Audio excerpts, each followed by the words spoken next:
Good evening. Good evening, members of the council, Mayor Traci and council members, and Mr. Glasscock. Nice to see you the first time. Very happy with your joining the city in your new interim position. We're enjoying what you're doing. I had an opportunity to visit with Ian Thomas last week. We taped a short snippet on KBIA about community policing, et cetera. And it reminded me that we've had several opportunities to talk about things that are difficult, and they seem to keep going by us. So one of the things that we talked about was the Sanders incident, and then there was the Q&A with Mr. Burton. He said things that were inappropriate. There was the community-oriented policing report that had this us versus them, and we had the Anderson report. So we keep having these reports that point to there's this problem, this cultural problem, and we're not getting to it. And so this came to mind again, listening to Sheriff Carey repeat a lot of the toxicity that Mr. Burton believed. And it concerns me that we conflate race with crime. And it's an old trope. It's an old trope, but I want to read this very quickly, speaking for people of color, especially young people, because we keep blaming crime on young people, particularly black men. We provide no guides, manuals, tutorials, courses, or training to help children of color survive the presumption of guilt and dangerousness with which they are born.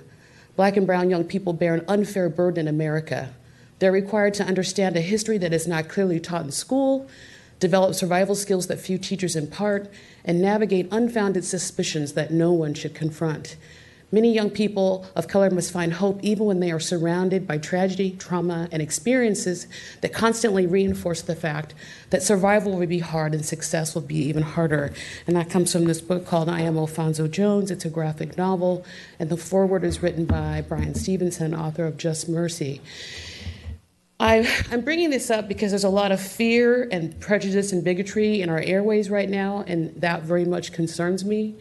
I'm concerned that we do conflate race with crime. This is from 1895. A white barber actually dressed up as a black person to commit a robbery. That's how old that trope is of connecting race with crime.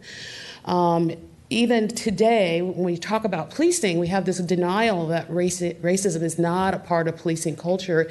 It very much is, and this quote comes from Norm Stamper's book called Breaking Rank, and it says, simply put, white cops are afraid of black men. We don't talk about it. We pretend it doesn't exist. We claim colorblindness. We say white officers treat black men the same way they treat white men, but that's a lie. In fact, the bigger, the darker the black man, the greater the fear. The African-American community knows this. Hell, most white people know it. And even though it's central, if not the defining ingredient in the makeup of police racism, white cops won't admit it to themselves or to others. And so I'm concerned that we've had opportunities to have these conversations about race and policing, and they're escaping us. When Sheriff Carey was making comments about Section 8, Chief Burton made these same kinds of mistakes. These are things that are tied to Jim Crow thinking. This is back in the day thinking. And you would think that we'd move past that, but we have not. On the sheriff's website, they actually advertise that white people should be afraid of slaves. They got it backwards. The people to be afraid of were white terrorists, people that lynched people, beat people. This is the case that's on there now that they advertise. Why are they advertising it? It's on their website. That justice was meted out in a relatively short time. This is vigilante justice. And that their case is one of Henry and America. And I'm skipping ahead because I want to know why they have this on their website, but these two black people, former slaves, were hung. And America was found to be pregnant at the end. Okay, that's the kind of vigilante justice that we had in 1843. This was before Celia. This is before James Scott, right? This idea that they can exact vengeance on their own. This is not black people who have the history of crime, right? This was an institutional system of committing crime. These are just articles that I grabbed from the newspaper. I'm happy to share them with you. And the autopsy revealed that she was pregnant.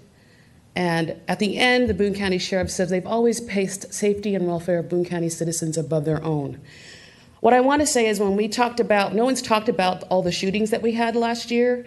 Someone did blame a black restaurant owner for the crime that was going on downtown. It's the same kind of mentality.